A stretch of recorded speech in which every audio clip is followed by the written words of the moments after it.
Moi je m'appelle Farah Claire, j'ai 30 ans, je suis licenciée au club d'athlétisme de Lyon Athlétisme et je suis athlète de haut niveau sur le 400 mètres haies.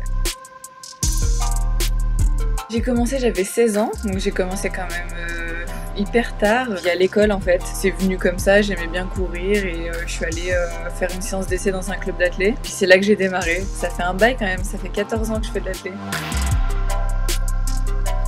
Dans mon ancien club, j'étais à l'Asvel Villeurbanne, il y avait que du demi-fond, pas le choix, les crosses, le demi-fond, les 800 mètres. De base je faisais du 800, je suis montée sur le 400 mètres haies mais un peu par hasard. 400 mètres haies, personne ne veut le faire de base. Trou aux interclubs, il a fallu dépanner et puis c'est moi qu'ils ont mis et puis en fait j'ai adoré. J'ai dit bah c'est bon, j'ai trouvé ma voie, je veux faire du 400 mètres haies, je reste là-dessus, vous inquiétez pas, pour les interclubs il y aura tout le temps quelqu'un. Bah c'est le fait que ce soit complet en fait, j'aimais bien le 800 mètres parce que j'aimais bien l'effort intense, donc que tu retrouves sur le 400, le fait que tu sois tout le temps dans une phase un peu de lactique. J'aime bien un sprint. Et après, j'aime bien les haies parce que j'aime bien rajouter un petit peu de difficulté. Et puis, j'aimais bien le fait que, tu vois, que ce soit un peu compliqué, qu'il faut réfléchir à ton schéma de course. C'est pas simplement y aller, bourriner. C'est tout un travail qui est fait avant. Et en fait, ça m'intéressait à fond. Premier, on avait accès à aucun stade. Là, on s'entraînait vraiment tout seul. Pas d'entraîneur, chacun de notre côté, en bas de chez nous. On essayait de trouver un peu des côtes à droite, à gauche. Mais ouais, dans le premier confinement, vraiment tout seul. Moi, j'ai un grand groupe d'entraînement de base. On est à peu près 25, tout âge, toute catégorie. Après, accès plus sprint haies, mais on en a quelques-uns qui font de la longueur. Et puis bah là, avec le confinement, ça a un petit peu changé. On s'est retrouvés chacun de notre côté. Et puis en ce moment, c'est un peu particulier. On se retrouve à 4 à l'entraînement.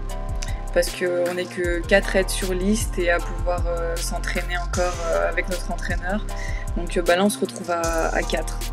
Donc pas facile. C'est quand même une bonne ambiance, mais c'est différent. Moi, le groupe, il me manque quand même. Ouais, quand on est habitué tout le temps à avoir un gros groupe comme ça, moi, ça me manque. Et puis moi, je m'entraîne dans une salle, la halle Stéphane Diagana. Tu rentres, on est 4, donc ça résonne. Tu sens le vide passer. Donc ouais, franchement, faut être motivé. Grosse année. J'ambitionne de grandes choses. Après, je sais pas si forcément ça va se réaliser, mais je fais tout pour. Saison en salle, 400 mètres, parce qu'il n'y a pas de 400 mètres haies, donc prépa 400. J'espère qu'il y aura des meetings. Pour l'instant, on n'a pas trop de dates officielles. Mon objectif, ça serait de monter sur le relais pour la Coupe du Monde. Puis objectif, les jeux sur le relais 4x4 ou 4x4 mixte, parce que j'ai déjà pratiqué le 4x4 mixte et franchement c'est trop fun. Et bon j'espère, c'est ce que j'ambitionne. Prépa plus 400 on va dire cette année quand même. Waouh, ouais c'est différent, ça se compare pas. Je dirais que le 4x4 mixte c'est top parce que ça rappelle un peu l'esprit quand même interclub. Et de partager en fait qu'on soit 2 filles, 2 gars, c'est trop intéressant. Tu peux te poser 20 milliards de questions, tu te dis mince, je vais donner à un homme et je fais comment s'il part trop vite, si je peux pas le rattraper, tu vois, il peut se passer plein de trucs et puis c'est trop fun, tu te dis je peux courir un 400 contre un mec aussi. Les places elles sont pas définies donc t'as plein de surprises, d'adaptations sur le stade au moment de la course et ça c'est trop intéressant. Donc ouais 4x4 mix j'aime bien quand même. C'est bi-quotidien, pas tous les matins quand même, parce que j'ai un boulot à côté. Moi en ce moment je m'entraîne pas le week-end, je préfère me reposer, donc on va dire que je condense tout sur 5 jours. Je tourne à 9 séances en 5 jours. Je suis coach sportif, ça fait 8 ans que je suis à mon compte et puis là ça fait 1 an que j'ai ouvert ma propre salle de sport sur Lyon. Donc j'ai ma petite structure, c'est pas une salle immense comme on peut se dire. En gros on a 2 plateaux d'haltéro avec tout ce qu'il faut, tu vois, poulies, rameurs, vélo, et puis toutes les charges libres que tu peux avoir autour. Mais voilà, c'est 2 espaces distincts et en fait moi je fais du coaching mais individuel. Moi je m'occupe de caler toute leur préparation physique, c'est orienté, ils sont pas libres dans la salle, c'est tout le temps moi qui les gère. J'ai des sportifs de haut niveau, j'ai un ancien rugbyman de l'équipe de France par exemple, j'ai eu un jeune qu'on a formé pour qu'il rentre en crêpes sur du tir à l'arc. Après j'ai des gens qui viennent juste, tu vois, bien-être, profil classique, tu vois. Et puis ouais, vraiment j'ai de tout, j'ai tout âge, j'ai de 14 à 78 ans. Donc franchement je m'ennuie pas. Je suis avec mon conjoint, on est les deux sur la salle, les deux on est coach sportif et du coup voilà, on se partage les créneaux. Moi quand je dois aller m'entraîner, ben lui il vient me remplacer à la salle. Donc voilà, on gère ça à deux. C'est pour ça qu'on a une petite structure. On est formé sur la même chose. Après on a un peu des spécificités quand même. Enfin moi je sais que s'il y a des gens qui viennent me voir pour ce qui est axé course à pied, bah ça va être avec moi. Alors que lui il est plus axé quand même formation CrossFit. On essaye nous, nos clients qui nous voient les deux, qui s'habituent pas qu'à un seul coach. Et puis des fois tu as des petites idées ou des petites corrections techniques que l'autre va expliquer mieux et ça permettra aux clients de progresser plus vite. Donc on essaye quand même d'échanger tous les deux. Bah ouais, des galères, il y en a eu malheureusement. C'est comme tout, c'est toute ton entreprise, faut aller voir les banques, présenter ton business plan. Franchement, c'est pas facile, ça a demandé beaucoup de boulot. C'est un projet qu'on avait déjà depuis 2-3 ans, long à mettre en place. Après, on a eu aussi une petite galère, on avait trouvé un local et on a signé et puis le propriétaire il s'est rétracté.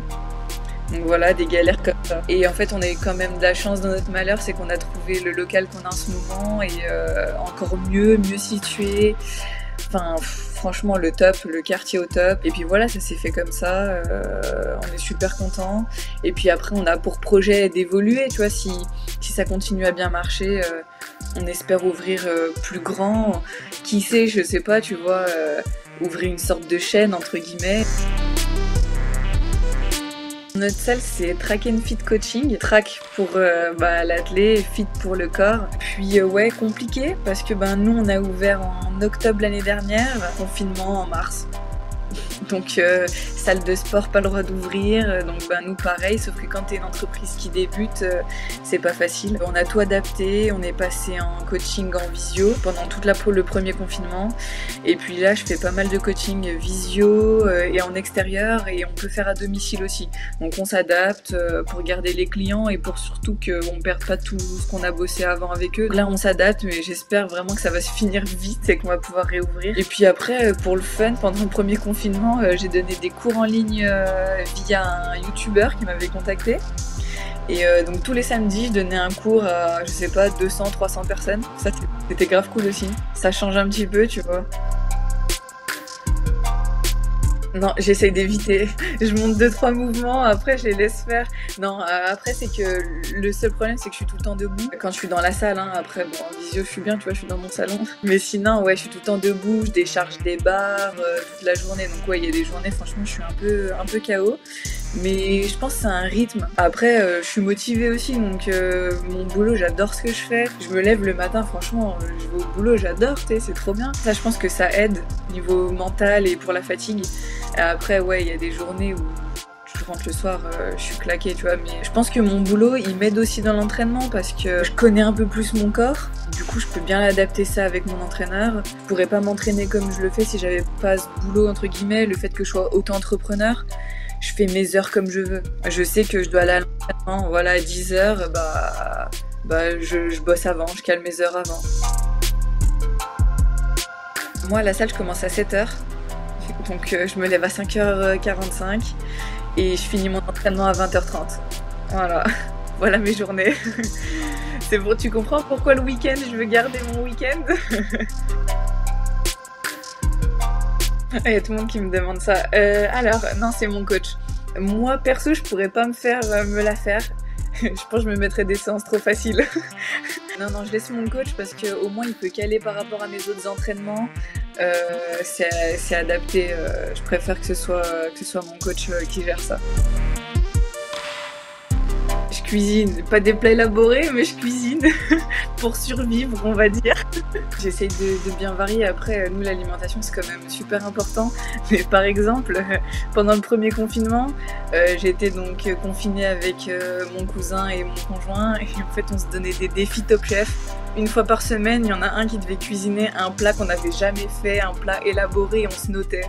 Donc, donc voilà, on était partis dans un délire, mais du coup c'était cool parce qu'on découvrait des plats qu'on n'a pas l'habitude de manger. Waouh, ah, j'aime trop manger, il y en a trop. Top 3, top 3. Raclette de base, l'hiver on va dire raclette, obligé. J'aime trop le poulet aux olives, ah ça j'aime trop. Vu que je suis marocaine, ma maman elle le fait, magnifique. J'aime bien le risotto quand même. Risotto aux champignons là, ça passe bien quand même. Ça va, bon top 3. Ça compte pas les légumes dans les plats préférés. J'y allais parce qu'il fallait y aller, mais bon, non, j'ai été élève moyenne, je faisais pas le bordel, j'écoutais bien, non, j'étais sage, mais après, franchement, c'était pas trop mon truc, les cours, ça me passionnait pas, les matières qu'il y avait, j'aimais pas trop. Tu vois, j'étais plus intéressée dans les études supérieures que tout le cursus scolaire classique. Je sais pas s'il faut le dire, mais j'aime bien jouer à la console, ça se dit ou pas? PlayStation déjà, Xbox c'est mort, j'en ai jamais eu, je suis plus Sony. Et je suis plus jeu Final Fantasy, je crois je les ai tous faits. Tu vois, un peu plus les jeux comme ça, RPG, etc. Et encore maintenant, j'attends la Play 5 fort là, je l'attends. Et j'ai même pas pu la précommande, là j'ai pas pu. Et du coup j'attends. J'espère qu'il y aura un nouvel arrivage, mais j'attends. Donc ouais, on va dire, ma passion après le sport c'est les jeux. Waouh, j'aime bien les sports co, genre foot, basket, j'aime trop. Après sinon un sport de contact en individuel, la boxe j'aime bien. Je pense que j'aurais pu faire un sport de contact. J'en ai jamais fait mais j'ai trop envie d'essayer. J'aime bien les sports de contact, donc tu vois boxe, peut-être rugby, je sais pas, tu vois, du rugby à 7, parce que vu que on court vite, rugby à 7, tu vois, pourquoi pas. Mais c'est vrai que là en ce moment là, avec l'athlète, faut pas trop prendre de risques d'aller tester un autre sport et de te blesser. Donc ouais, sinon je pense, tu vois, j'aurais fait un sport de contact. Ouais, oui, on va dire oui, parce que moi dans ma famille il y a pas mal de musiciens. Et du coup, j'aime bien ce côté, tu vois, musique, même écrire et tout, j'aime bien. J'ai appris le piano quand j'étais petite, maintenant ça fait trop longtemps que j'en ai pas fait, donc je saurais pas. Et là, je suis en train de rénover une guitare, donc pour apprendre. Je sais pas faire, donc autant te dire que je vais regarder un tuto. Ouais, bah là, faut que je m'y mette alors. Un lion, regarde, je sais pas si on voit, bam, il est tatoué.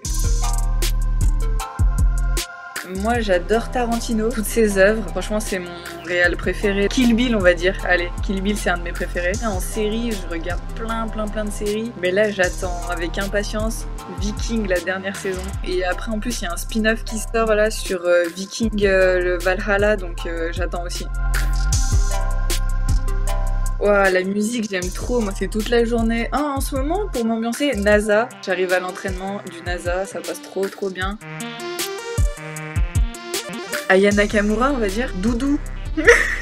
Même dans les AirPods, on sait jamais, dans le métro, je baisse. Moi, je prends avant les côtes, mais je sais que c'est une erreur. Je sais que c'est une erreur d'avance, mais je prends quand même. Moi, je peux pas aller m'entraîner sans avoir mangé. Après, je sais que je devrais me lever tôt pour déjeuner, mais j'aime bien dormir aussi. Du coup, c'est un petit déjeuner, et après, je vais aux côtes. Bah, la meilleure victoire, hein, c'était là au dernier championnat de France, vu que je fais championne de France élite. Pire défaite. Pareil, championnat de France, il y a 3 ans. Je tombe en finale, je repars, tu vois, je glisse, mais j'étais en super bonne position et du coup, grosse désillusion. Mentalement, c'est celle qui m'a fait le plus mal. Et en plus, c'était sur la piste à Albi. Là où je fais mon titre, c'était à Albi aussi, donc on va dire que j'ai pris ma revanche sur cette piste. Ouais, peut-être. Allez, ciao. Ciao.